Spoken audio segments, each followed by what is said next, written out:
एक बार एक राज्य में एक राजा रहा करता था। राजा बहुत ही बुद्धिमान और बलशाली था। राजा सदैव अपनी प्रजा का बहुत अच्छे से ध्यान रखता था। प्रजा भी अपने राजा को बहुत पसंद करती थी। राजा की दो बेटियां थीं। राजा अपनी दोनों बेटियों से बहुत प्रेम करता था।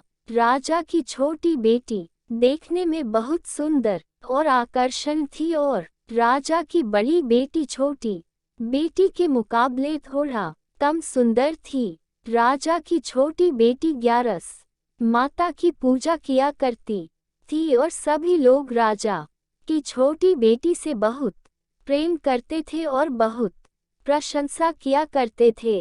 राजा भी अपनी छोटी बेटी को बड़ी बेटी से अधिक प्रेम करता था, जिस कारण राजा की बड़ी बेटी को अपनी छोटी बहन से बहुत नफरत होने लगी थी। राजा की दोनों बेटियां जब बड़ी हो गई तब एक पड़ोस राज्य में रहने वाला राजकुमार राजा की बड़ी बेटी के लिए रिश्ता लेकर आया। लेकिन जैसे ही उस राजकुमार की नज़र राजा की छोटी बेटी पर पड़ी तो वह राजकुमार राजा की छोटी बेटी पर आकर्षण हो गया और उससे पहली नज़र में प्रेम कर बैठा।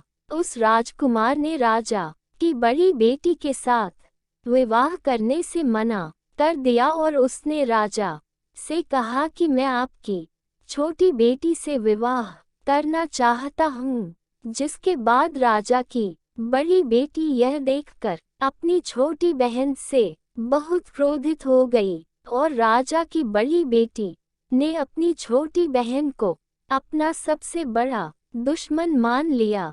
राजा की बड़ी बेटी ने अपनी छोटी बहन से बदला लेने का निर्णय लिया, जिसके लिए उसने अपनी छोटी बहन को जान से मारने का प्लान बनाया।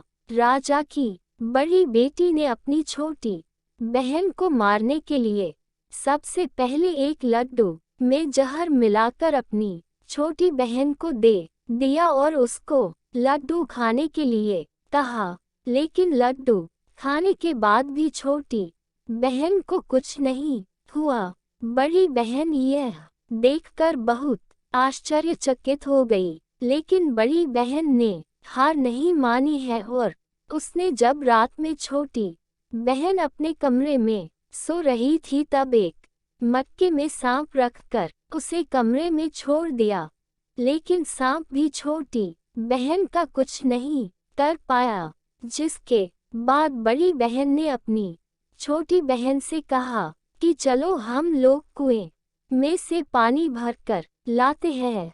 जिसके लिए वह अपनी छोटी बहन को पानी भरने के बहाने कुएं के पास ले गई और उसने अपनी छोटी बहन को कुएं में धक्का दे दिया। लेकिन छोटी बहन को तब भी कुछ नहीं हुआ, क्योंकि हर बार ग्यारस माता उसकी रक्षा कर रही थी और उधर बड़ी बहन अपने सारे प्रयासों के बाद असफल हो रही थी, जिससे वह बहुत क्रोधित होती जा रही थी।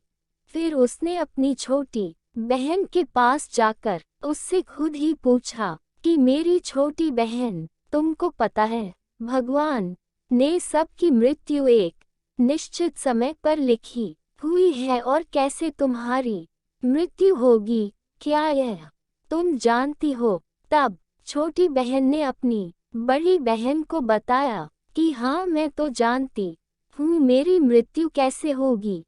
छोटी बहन से यह सुनकर बड़ी बहन मन ही मन बहुत प्रसन्न होने लगी और उसने अपनी छोटी बहन से कहा कि तो मुझे अपनी मृत्यु का राज बताओ। छोटी बहन ने अपनी बड़ी बहन से कहा कि मेरी मृत्यु तो एक तोते में है, जो तोते के गले में एक हार है, उससे मेरी मृत्यु होगी। जब तक कोई भी व्यक्ति तोते को मार कर वह हार अपने गले में पहनेगा तो मैं मूर्छित हो जाऊंगी और जैसे ही उस हार को अपने गले से उतारेगा तो मैं वापस से जीवित हो जाऊंगी। अपनी छोटी बहन की मृत्यु का राज जानकर बड़ी बहन बहुत ही खुश हो गई और उसने अपनी छोटी बहन को मारने के लिए उसके पालतू तोते को ढूंढना शुरू कर दिया और छोटी बहन को इस बात का आभास हो गया था कि कोई उसकी जान लेना चाहता है, जिसके लिए वह अपने पिताजी के पास गई और उसने अपने पिताजी से कहा कि पिताजी, मेरी मृत्यु के बाद आप मुझे जलाइएगा मत, बल्कि आप मुझे अपनी पुरानी वाली हवेली में एक पलंग में लिटा कर छोड़ दीजिएगा। अपनी छोटी लड़की की यह बात सुनकर राजा बहुत आश्चर्यचकित हो गए। राजा ने अपनी छोटी बेटी से पूछा, बेटी तुम यह क्या कह रही हो? तब राजा की छोटी बेटी ने बताया, पिताजी, समय किसी के लिए नहीं रुका है, कब क्या हो जाए किसी को कुछ पता नहीं है। और फिर राजा ने अपनी छोटी बेटी से कहा कि तुम ऐसी बातें क्यों कर रही हो? 2-3 दिन में तो तुम्हारा विवाह है। लेकिन छोटी बेटी ने अपने पिताजी को ऐसा करने पर मजबूर कर दिया और उनसे वचन ले लिया। राजा ने भी अपनी छोटी बेटी की बात स्वीकार कर ली और 2-3 दिनों के बाद जब शादी का समय आया तब राजकुमार बारात लेकर राजा के घर आया और राजकुमार और राजा की छोटी बेटी का विवाह शुरू हो गया। जैसे ही राजा की छोटी बेटी राजकुमार के साथ फेरे लेना शुरू करती है तो उसकी बड़ी बहन अपनी छोटी बहन के कमरे में जाकर उसके तोते को पकड़ लेती है और उसको जान से मार देती है। तोते की गले में जो हार था उसको अपने गले में धारण कर लेती है। जैसे ही बड़ी बहन उस हार को अपने गले में धारण करती है तो उधर छोटी बहन 3.5 ही फेरे ले पाती है और वहीं पर बेहोश होकर गिर जाती है। जिसके बाद राजा ने बड़े बड़े दर्द हकीमों को बुलवाया और अपनी छोटी बेटी का इलाज करने के लिए कहा। राजा की बात सुनकर वैद्य ने छोटी बेटी को जब चेक किया तो राजा को बताया कि आपकी छोटी बेटी ना तो जीवित है और ना ही मरी हुई है। यह मैं ऐसा पहली बार देख रहा हूँ। राजा ने वैद्य और हकीम को यह बात बाहर बताने से मना कर दिया और उनको कहा कि अगर तुमने यह बात किसी को बाहर बताई तो हम तुम्हें फांसी दे देंगे। राजा ने अपनी छोटी बेटी को पुराने महल में जाकर एक पलंग में लेटा दिया और वहां पर कुछ सैनिक को तैनात कर दिया। वापस अपने महल पर आ गया। राजा की बड़ी बेटी अपने पिताजी के पास आया और कहने लगी कि पिताजी, अगर यह शादी संपन्न नहीं हुई तो आपकी इज्जत का क्या होगा? आप कहे तो मैं आपकी इज्जत बचाने के लिए राजकुमार से शादी करने के लिए तैयार हूँ। जिसके बाद राजा ने अपनी बड़ी बेटी की बात मान ली और राजा ने बड़ी बेटी को छोटी बेटी की कपड़े पहना कर मंडप पर भेज दिया। लेकिन राजकुमार यह जान गया कि यह राजा की छोटी बेटी नहीं है बल्कि यह राजा की बड़ी बेटी है। लेकिन जब राजकुमार ने शादी करने से मना किया तो सभी लोगों ने राजकुमार को विवश करके राजा की बड़ी बेटी से बचे हुए फेरों को संपन्न करा दिया और विवाह करवा दिया। जिसके बाद राजकुमार राजा की बड़ी बेटी को अपने महल ले गया। राजकुमार राजा की बड़ी बेटी से ना तो बात करता था, नहीं उसको पसंद करता था और ना ही उसके आसपास भटकता था और राजकुमार ने यह फैसला लिया था कि वह अपनी प्रेमिका को ढूंढ कर रहेगा और यह जानकर रहेगा कि उसके साथ हुआ क्या है। एक दिन राजकुमार अपने घोड़े पर सवार होकर राजा के पुराने महल के पास पहुंच गया, जहां पर उसने कुछ सैनिकों को देखा। महल के पास पहुंचकर राजकुमार ने जब महल को ध्यान से देखा तो वह समझ गया कि यह तो हमारे ससुर जी का महल है। तब राजकुमार ने सैनिकों से पूछा, तुम लोग यहाँ क्या कर रहे हो और इस महल के अंदर उस पलंग में कौन लेटा है? जिसके बाद सैनिकों ने बताया कि यहाँ पर राजा की छोटी बेटी लेटी है। यह सुनकर राजकुमार बहुत प्रसन्न हो गया और वह तुरंत अपनी प्रेमिका के पास पहुंच गया और उसकी सेवा करने लगा। जैसे ही रात हुई तो राजा की छोटी बेटी उठकर खड़ी हो गई।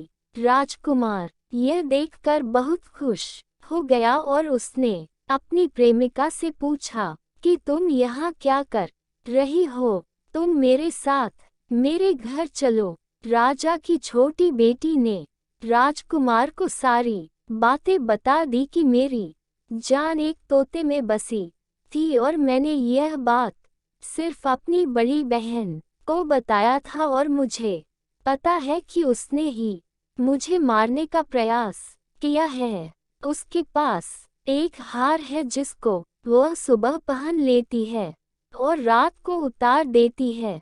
जब तक वह हार को पहने ले रहती है तब तक मैं मूर्छित रहती हूँ और जैसे ही वह हार को उतार देती है तो मैं जीवित हो जाती हूँ और जब तक मेरी बड़ी बहन के पास वह हार है तब तक मैं ऐसे ही जीवित और मूर्छित होती रहूंगी। अगर मेरी बड़ी बहन के पास जो हारा वह मेरे हाथ में लग जाए तो मैं हमेशा के लिए जीवित हो जाऊंगी। राजकुमार यह बात सुनकर राजा की छोटी बेटी के पास रहने का निर्णय ले लिया और उसने अपने बचे हुए सारे फेरे उस पलंग में लेटी राजकुमार की छोटी बेटी के साथ ले लिए और अपना विवाह पूर्ण कर लिया और वहीं पर ही रहने लगा। देखते ही देखते कुछ समय में राजा की छोटी बेटी और राजकुमार की पत्नी पेट से हो गई। एक दिन राजकुमार को किसी काम से बाहर जाना पड़ा। तब छोटी बहन के पेट में बहुत तेज से दर्द होने लगा, जिसके बाद उसने 11 माता का आवाहन किया। जिसके बाद वहां पर 11 माता प्रकट हुई और उन्होंने अपनी भक्तों के दर्द को दूर किया और एक पुत्र की प्राप्ति करवाई। और वहीं पर अचानक से राजकुमार भी आ गया। राजकुमार ने 11 माता को देखा तो वह आश्चर्यचकित हो गया और उसने तुरंत माता को प्रणाम किया और 11 माता ने राजकुमार से कहा कि जब तुम्हारा तो 5 वर्ष का हो जाए तो तुम अपनी पत्नी का हार आकर इसके गले में डाल देना। और देखते ही देखते राजकुमार और राजा की छोटी बेटी का पुत्र 5 वर्ष का हो जाता है। तो राजकुमार अपने बेटे से कहता है कि बेटा मैं कुछ काम से बाहर जा रहा हूँ, तुम अपनी माता का ध्यान रखना। और वहां से चला जाता है। राजा को बाहर निकलता देख बड़ी बहन के सैनिक देख लेते हैं और बड़ी बहन को जाकर सारी बातें बता देते हैं। जिसके बाद बड़ी बहन अपनी छोटी बहन के पुत्र को वहां से उठवा लेती है और उसको मरवा देती है। छोटी बेटी के पुत्र के 2 टुकड़े करवा देती है। पहला टुकड़ा चक्की के पास छुपा देती है और दूसरा टुकड़ा अपनी पलंग के नीचे रख लेती है। अब 11 माता भिखारी का रूप लेकर आते हैं। एक भिखारी का रूप रखकर बड़ी बहन के पास चली जाती हैं, जिसके बाद वहां पर भिक्षा मांगने लगती हैं। बड़ी बहन अपने नौकरों से कहती है कि जाकर भिक्षा दे दो, लेकिन जैसे ही नौकर 11 माता को भिक्षा देने के लिए आते हैं तो माता उन्हें मना कर देती है और कहती है कि मैं तुम्हारी महारानी से ही भिक्षा लूंगी। जिसके बाद बड़ी बहन स्वयं ही भिक्षा देने के लिए माता के पास आती हैं। तब माता एक बिल्ली का रूप लेकर उसके कमरे में चली जाती है और वहां पर छोटी बेटी के पुत्र कोई दो टुकड़े को आपस में जोड़ देती है और उसे जीवित कर देती है। उसे वहां से ले जाती है। राजकुमार अपने बेटे को लेकर अपनी पत्नी के पास जाता है और उसे कहता है कि तुम इसका ध्यान रखना। अगर तुम इस बच्चे का अच्छे से ध्यान रखोगी तो मैं तुमसे बात करूंगा। एक दिन राजकुमार अपने बच्चे से कहता है कि तुम मम्मी से उनके गले का हार मांग लो। जिसके बाद राजकुमार का लड़का अपनी मम्मी के पास जाता है और कहता है कि मम्मी, मुझे तुम्हारा हार चाहिए जो तुमने गले में पहन रखा है। यह सुनकर पहले तो बड़ी बहन बहुत क्रोधित होती है, पर उसको यह याद आता है कि राजकुमार ने कहा था कि अगर मैं इस बच्चे का ध्यान अच्छे से रखूंगी तो वह मुझसे बात करेंगे, जिसके कारण वह हर को उस बच्चे को दे देती है और वह तुरंत हर को ले जाकर अपने पिताजी को दे देता है। और तभी राजकुमार अपने बेटे को लेकर वहां से जाने लगता है और अपनी पत्नी से कहता है कि तुम हमारे लिए खाना बनाकर रखना, मैं शाम को आकर तुम्हारे साथ खाऊंगा। और वह अपने बेटे को लेकर वहां से चला जाता है। जिसके बाद वह राजा के पास जाता है और उनको सारी बातें बता देता है। राजा अपनी बड़ी बेटी की यह करतूत सुनकर बहुत क्रोधित होते हैं और अपनी परवरिश पर ही दोष देने लगते हैं और राजकुमार को अपनी छोटी बेटी के साथ रहने के लिए आदेश देते हैं। दोस्तों, उम्मीद करते हैं आपको यह कहानी रोचक लगी होगी। ऐसे बहुत ही कहानियां हैं जो हमारी YouTube चैनल में है, आप इन्हें सुन सकते हैं और अपने बच्चों आदि को सुनाकर उनका मनोरंजन करवा सकते हैं और इस कहानी को साझा कर हमारा हौसला अफजाई कर सकते हैं। और कहानी से संबंधित यदि कोई भी प्रश्न है तो आप कमेंट बॉक्स के माध्यम से पूछ सकते हैं।